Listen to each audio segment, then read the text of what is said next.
Salut à tous, bienvenue dans cette nouvelle vidéo. Aujourd'hui on va continuer la série... Qu'est-ce que c'est ça déjà? Aujourd'hui on va continuer la série des 13 commandements. They don't want me to do this video. They don't want me to. Donc je disais tout d'abord bienvenue au nouveau dans cette série des 13 commandements. Les 13 commandements, c'est 13 vidéos sur comment faire pour prendre tes campagnes publicitaires sur les réseaux sociaux et faire en sorte qu'elles soient profitables. Ça va être les 13 commandements du marketing digital. Et là on arrive à la partie 2. La fois d'avant c'était le mindset qu'il fallait avoir pour réussir. Maintenant on va rentrer dans le vif du sujet et on va décortiquer ce que c'est qu'une campagne publicitaire. D'accord? Ça c'est bien gentil de mettre des sous sur Facebook ou de payer un influenceur ou de faire de la pub YouTube. Mais si jamais t'es pas clair sur ce que c'est qu'une campagne publicitaire, l'objectif d'une campagne publicitaire, les différentes phases d'une campagne publicitaire, tu vas patauger. Donc là, on va tout mettre au clair. Et le deuxième commandement, ça c'est pour la thumbnail. Le deuxième commandement, ce sera, tu suivras les 3 phases obligatoires. Au passage, je voulais remercier tous ceux qui achètent le merchandise, ça déchire. Donc tous ceux qui visent l'excellence, Team Excellence, allez-y, le lien est dans la description, rejoignez le mouvement, abonne-toi si ce n'est pas déjà fait et on avance directement dans le vif du sujet. Donc, premièrement, qu'est-ce que c'est qu'une campagne publicitaire? Donc moi, je définis une campagne publicitaire comme étant un projet d'investissement, ok? Parce que tu investis des sous, ok? Premier commandement, tu réfléchiras comme un investisseur. Campagne publicitaire, on investit des sous dans le but de toucher un maximum de gens pour le moins cher possible. Pour moi, c'est ça. Une campagne publicitaire, c'est ça l'objectif derrière, c'est de toucher un maximum de gens pour le moins cher possible. Ça, c'est l'objectif de la pub. La pub elle-même, c'est de toucher un maximum de gens pour le moins cher possible. Ensuite, une fois que les gens ont cliqué, là, l'objectif est différent. Il faut transformer les visiteurs en achats, tu vois. Mais ça, c'est plus vraiment le travail de la pub, c'est plus le travail de ton marketing derrière, de ta page de vente, de ceci, de cela. Là, on parle surtout de, justement, comment faire pour toucher un maximum de gens qualifiés qui vont pouvoir ensuite cliquer sur le lien et potentiellement devenir acheteurs après. D'accord? Donc pour moi, c'est ça, une campagne publicitaire, c'est tout ce process-là d'aller chercher ces gens-là. Bien évidemment, tu peux faire des campagnes publicitaires sur la télé, sur la radio, tu sais, des panneaux d'affichage, des flyers, et aussi du coup Internet, et aussi les influenceurs, et aussi les réseaux sociaux. Les réseaux sociaux étant ma spécialité. D'ailleurs, si tu es nouveau ici, il y a une vidéo sur ma chaîne qui s'appelle La vérité sur ma situation financière. Une vidéo que j'avais faite à l'époque, où je t'explique que j'étais arrivé à un stade où j'étais tellement bon, il y avait tellement de revenus qui arrivaient, que PayPal croyait que je blanchissais de l'argent. D'accord? Donc je suis qualifié pour t'expliquer ce qui se passe. Donc maintenant que tu sais ce que c'est qu'une campagne publicitaire et comment moi je la définis, on va pouvoir passer aux 3 phases des campagnes publicitaires. Et c'est là que tu vas pouvoir vraiment, on va pouvoir mettre ensemble une fondation, si tu veux, qui va te permettre ensuite,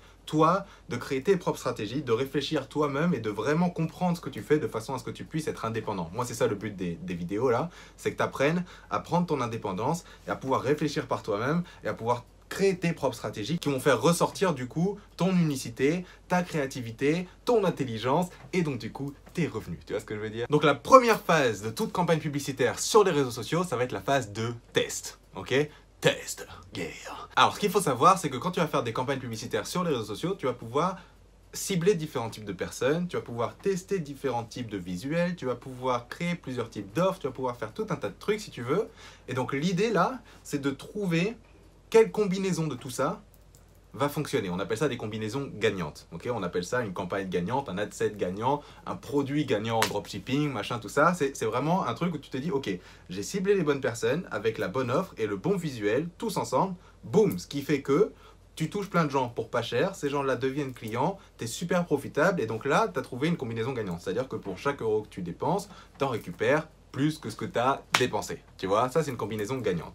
Et le truc c'est que quand tu commences, tu as tellement de façons de cibler différentes, tu as tellement de visuels à tester, tu as tellement d'offres que tu peux essayer de raffiner, tu as tellement de façons de faire ton copywriting que souvent l'idée c'est de tester un maximum de ces combinaisons-là, de façon à ce que derrière tu puisses en trouver 1, 2, 3, 4, 5 qui sont elles profitables. D'accord? En sachant que derrière, il y en aura plein qui ne le seront pas. Ok? Mais on revient au mindset. Donc c'est super important que tu regardes la première vidéo si tu l'as pas faite parce que justement, la plupart de tes compétiteurs là, ils n'ont pas vu la vidéo et qu'est-ce qu'ils font? C'est que dès qu'ils passent en phase de test, ils se disent, tu sais quoi, j'y vais, je balance de la thune sur Facebook, je fais la promotion de mon produit, je sais pas quoi là, et ils testent 3 trucs, les 3 trucs échouent et qu'est-ce qu'ils font? Oh là là, c'est fini, j'arrête, laisse tomber, ça marche pas ou je sais pas quoi. Non Coco, la phase de test, tu testes plein de trucs, tu vois ce qui marche, tu vois ce qui marche pas, tu décomposes tes données, tu vois ce qui marche. Et l'idée dans cette phase de test, c'est d'arriver à trouver au moins une combinaison gagnante. C'est le seul but du jeu, d'accord? Trouve au moins une combinaison qui gagne. Donc une combinaison qui fonctionne, pour te donner des idées, ça pourrait être par exemple si tu vends des produits, ben, une combinaison qui t'apporte justement des clients pour peu cher, ce qui fait que tu es super profitable. Cool. Si tu veux grandir ta mailing list, une combinaison gagnante, ça serait du coup une façon de faire qui ramène plein de gens sur ta mailing list justement pour peu cher, ce qui fait que derrière, quand tu fais tes stats et tout, tu sais que tu es profitable. Cool. Si tu fais une campagne publicitaire juste pour avoir plus d'abonnés par exemple sur tes réseaux sociaux, une combinaison gagnante dans ce sens-là, ça serait un coût par acquisition d'abonnés, ok, qui soit inférieur ou égal à ton objectif. Ok? Alors bien évidemment, pendant la phase de test, il va falloir manager nos campagnes en fonction des données pour pas perdre trop de sous, si tu veux, dans des combinaisons qui ne sont pas gagnantes. Donc c'est super important, l'Ads Management, ça s'appelle, donc manager les campagnes. Maintenant, ce qu'il faut savoir, c'est que ton seul but ici, c'est de trouver une ou plusieurs combinaisons gagnantes. Une fois que ça c'est fait et que tu en as trouvé une qui t'apporte les résultats que tu veux et qui est profitable dedans, on va passer à la phase numéro 2. La phase 2, c'est la phase d'optimisation. Donc, qu'est-ce que ça veut dire? Optimiser, ça veut dire on va aller maintenant qu'on a des résultats, maintenant qu'on a une ou plusieurs combinaisons gagnantes, on va voir qu'est-ce qui fait que ces combinaisons gagnantes gagnent, en fait, d'accord? Et on va aller optimiser tout ça. Donc, on va aller chercher dans les données. Évidemment, en fonction de là où tu fais ta pub, tu auras plus ou moins de données, d'accord? On va après, plus tard, dans les commandements toujours, voir comment servir des données qu'on a pour faire notre propre réflexion et pour savoir exactement ce qui ne fonctionne pas, d'accord? Mais en gros, là, c'est le concept, c'est l'idée. On va prendre nos données et on va voir, ok, qu'est-ce qui fonctionne pas à l'intérieur même de cette combinaison gagnante. Ok? Donc, qui est-ce qui a le plus acheté? Sur quel appareil il y a le plus de résultats? Quelle tranche d'âge fonctionne le mieux? Quel sexe fonctionne le mieux? Quelle localisation fonctionne le mieux? Tout, tu vas voir. Si tu peux voir l'heure à laquelle ça fonctionne le mieux, l'heure à laquelle ça fonctionne, tout ce que tu peux, tu essaies vraiment d'optimiser tout ça. Tu vas pouvoir voir, ok, il y a 2-3 tests, je ne sais pas trop encore, donc je vais pouvoir optimiser un petit peu le budget, peut-être redresser un petit peu mon ciblage, faire 2-3 petits... Tu touches les boutons. Là, tu touches les boutons. Tu as coupé le gros, ok? Genre, la phase de test, tu vas à la hache. Tu déchires tout, tu es là au coupe-coupe dans la jungle, pop, pop, pop, pop, pop, pop, pop, pop. Et après, l'optimisation, c'est là, tu vas... Tu regardes les données, hop, toi, je sais pas trop encore, donc je vais te garder quand même. On va essayer de faire 2-3 petits trucs, je vais voir. Là, tu es le chirurgien, là, si tu veux. Tu regardes les données, qu'est-ce qui va pas, hop, tu coupes ce qui va pas, ça vire, tu gardes juste ce qui va. En Amérique, ils appellent ça « you cut the fat ». Ok, donc imagine, tu as une viande avec du gras autour là. L'idée, c'est que la viande avec le gras autour, c'est ta combinaison gagnante. Mais dans ta combinaison gagnante, il y a quand même du gras. L'idée, c'est de... On vire le gras, comme ça, on garde juste la viande et comme ça, on maximise tous les centimes qu'on investit dans la campagne publicitaire. Par exemple, pour te donner un exemple concret, disons que tu as un ad set sur Facebook Ads, par exemple. Donc un ad set, c'est un ciblage, c'est une combinaison, ok? Un ad set. Disons que tu as un ad set sur Facebook Ads qui est profitable. Maintenant que tu arrives à la phase d'optimisation, tu vas regarder qu'est-ce qui fonctionne à l'intérieur de cet ad set là. D'accord? Donc si tu vois qu'il y a plus de femmes que d'hommes qui achètent, tu vas hop, virer les hommes du truc. Ok? Si tu vois que c'est plus les hommes ou les femmes, du coup, on serait plus les femmes, de 35 à 45 qui achètent plutôt que de 25 à 35, tu vires les 25-35, tu te focuses juste sur le 35-45. Et donc, du coup, tu vois, hop, on vire le gras. On vire tous les endroits où on dépense, si tu veux, des centimes qui nous rapportent rien derrière et on se focus vraiment sur le retour sur investissement. Donc, voilà ce que c'est la phase d'optimisation. La phase d'optimisation, c'est... Une fois qu'on a un truc qui fonctionne, on voit qu'est-ce qui fonctionne pas à l'intérieur du truc qui fonctionne. Ok? Si tu veux, on va un peu plus profond à chaque fois et on optimise tout ça, on garde ce qui fonctionne et on va se concentrer à fond sur ce qui marche. D'accord? Pour ensuite arriver à la phase 3. La troisième et dernière phase de toute campagne publicitaire sur les réseaux sociaux, c'est le scaling. Donc le scaling, c'est quoi? Ça veut dire, écoute, maintenant qu'on sait qui achète ou qui clique ou qui s'abonne pour le moins cher possible, maintenant on sait qui est notre cible, on va pouvoir faire tout ce qu'on peut pour toucher plus de gens similaires à ces gens-là. D'accord? C'est tout l'objectif du scaling, parce que plus tu vas toucher de gens similaires à ces gens-là, plus évidemment tu vas avoir un retour sur investissement, parce que si ces gens-là achètent, si tu vas trouver un sosie, il va acheter aussi, hein, d'accord? Et donc c'est exactement la même chose, et donc tu fais ça, et le but du jeu c'est de toucher un maximum de gens similaires à la cible que tu as pu trouver dans ta phase de test et dans ta phase d'optimisation. Ça c'est l'objectif du scaling. Maintenant il y a deux grosses façons de faire du scaling, ça va être le scaling vertical et le scaling horizontal.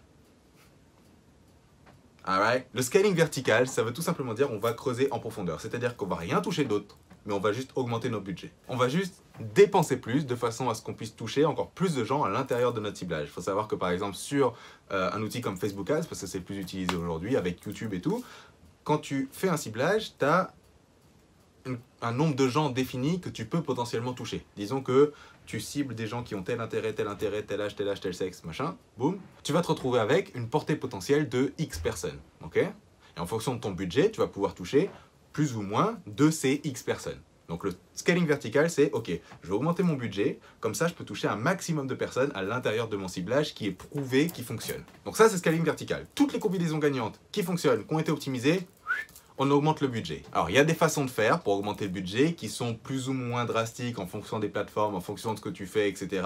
Moi je te recommande tout simplement d'aller sur YouTube et tu vas regarder un petit peu toutes les dernières stratégies de machin si tu veux, blablabla. Mais en général, tu y vas petit à petit, c'est-à-dire qu'un jour ça fonctionne, tu vois que tu es profitable, tu augmentes un peu ton budget, peut-être de 15-20%, ok. Si tu vois que ça fonctionne bien, rien ne t'empêche de augmenter encore, 15-20%, tout ça tous les jours. Et si tu vois qu'un jour ça fonctionne un peu moins, tu descends de 15-20%, tu descends, tu montes, et c'est toujours ça en fait. Tu vois, tous les jours, tu regardes, profitable, pas profitable, profitable j'augmente, pas profitable je descends. Et au fur et à mesure, tu dépenses, tu dépenses, tu dépenses. Mais évidemment, il y a un moment donné où tu auras touché tous les gens dans ta portée potentielle. D'accord? C'est pour ça que c'est super important d'incorporer dans ton scaling du scaling horizontal. Maintenant, qu'est-ce que c'est que le scaling horizontal? C'est rien de plus que trouver d'autres combinaisons gagnantes. Tu vas essayer d'en trouver d'autres. Donc, tu as des données qui fonctionnent. Tu te dis, ok, ça marche bien. J'ai vu que ça fonctionne.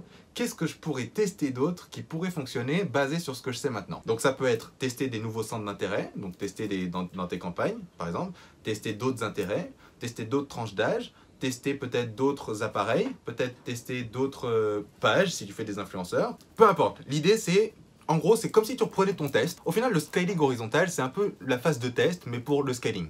Tu testes dans l'objectif de scaler, ok? C'est-à-dire que tu as le vertical où, une fois que tu as un truc qui fonctionne, tu fais péter le budget. L'horizontal, c'est tu vas trouver d'autres trucs qui fonctionnent pour pouvoir ensuite faire du scaling vertical. Parce que si tu n'as qu'une combinaison, bah t'en as qu'une. Tu as X gens à toucher, une fois que tu les as touchés, c'est fini, tu peux plus vraiment faire de vente, ok? Maintenant, si avec ton scaling horizontal, tu commences à trouver, oh, une autre combinaison ici, oh, une autre combinaison ici, oh, une autre combinaison ici, tu te retrouves avec plein de scaling verticaux plutôt, qui fonctionnent pour toi, et ce qui fait qu'au lieu d'avoir juste une source de revenus là, boum, tu démultiplies ton truc parce que tu as eu la créativité d'aller toucher plein d'autres personnes similaires à celle-là, d'accord?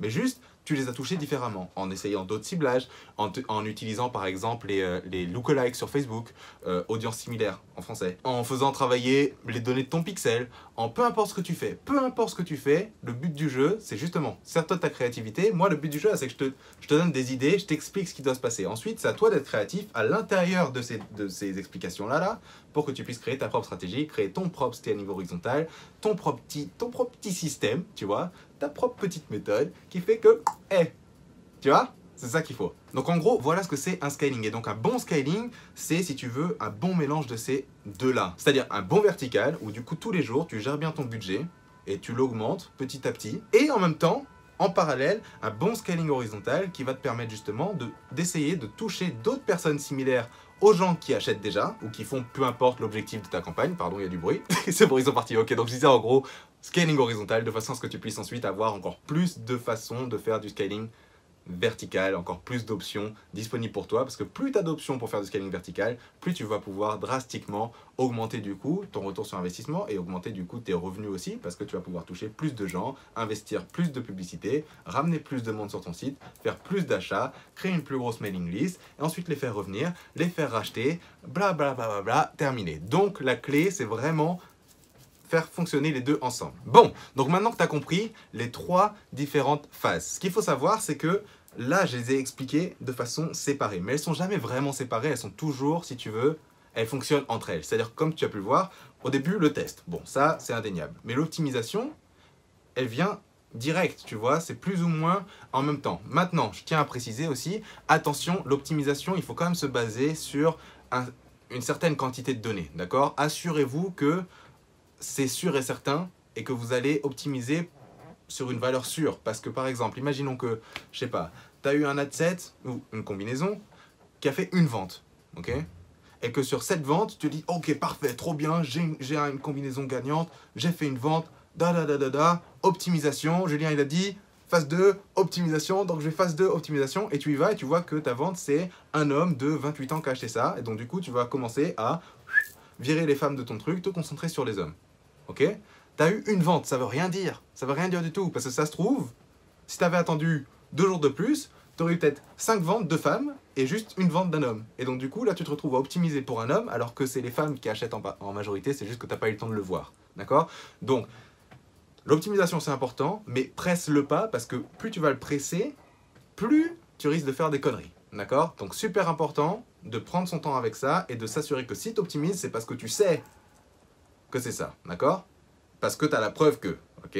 Petite référence à la vidéo d'avant, si tu ne l'as pas encore vue, va la voir. Bref, donc ça, c'est bon. Ok? Et l'optimisation, c'est un truc que tu fais constamment. C'est-à-dire qu'avec ton scaling, ok? C'est une fois que tu arrives à ton scaling, donc tu as une combinaison, tu as vu qu'elle était gagnante, tu as pu l'optimiser un petit peu, tu fais ton scaling. Donc ton scaling, vertical, tu vas commencer à augmenter ton budget. Mais c'est super important de t'assurer que, au fur et à mesure que ton budget, tu l'augmentes, bah, que le retour sur investissement est toujours là, que tu augmentes toujours tes revenus, etc., etc. Idem avec ton scaling horizontal, que tu peux faire du coup, comme je te disais, soit en dupliquant par exemple certains trucs et puis tu changes 2-3 petits trucs, soit en faisant d'autres intérêts, soit en faisant les audiences similaires, soit en faisant peu importe, tu vois, tu te démerdes, tu fais ton truc, en ciblant d'autres pays, je sais pas, tu vois.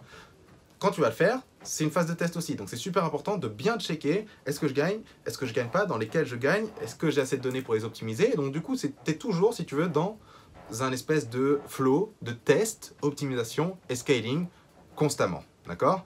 Et c'est ta capacité à pouvoir jongler entre les trois, tu vois, et garder l'équilibre qui va faire de toi un bon marketeur sur les réseaux sociaux. Du coup, voilà pour la leçon d'aujourd'hui, voilà pour le deuxième commandement. Comme je t'ai dit, tu suivras les 3 phases obligatoires, ok? Et tu jongleras avec ça, avec aise, ok? Équilibre, et tout ce qui va avec. Si cette vidéo t'a plu et que tu voudrais me soutenir, il y a le lien dans la description, va prendre ton sweat, va prendre ton t-shirt ou ton mug, peu importe, c'est le meilleur moyen de me soutenir, ça me ferait grave plaisir, et puis toi, ça te fait des vêtements trop stylés, qui vont te motiver, en plus c'est doux, c'est stylé, c'est chaud, wouh, ça fait du bien, tu vois? Si jamais tu veux que je te coach en perso, t'as un lien aussi dans la description, par contre je te préviens, je suis cher, mais ça vaut le coup, donc si jamais ça t'intéresse, t'as un lien là-dessous, et en attendant, on se retrouve du coup pour la prochaine vidéo, qui sera du coup le 3e commandement. En attendant, abonne-toi, appuie sur la petite cloche là pour recevoir les notifications, pour savoir quand elle sortira, parce que je sais pas quand elle sortira, donc comme ça tu seras sûr de pas la rater, et on se retrouve dans la prochaine vidéo. Ciao tout le monde!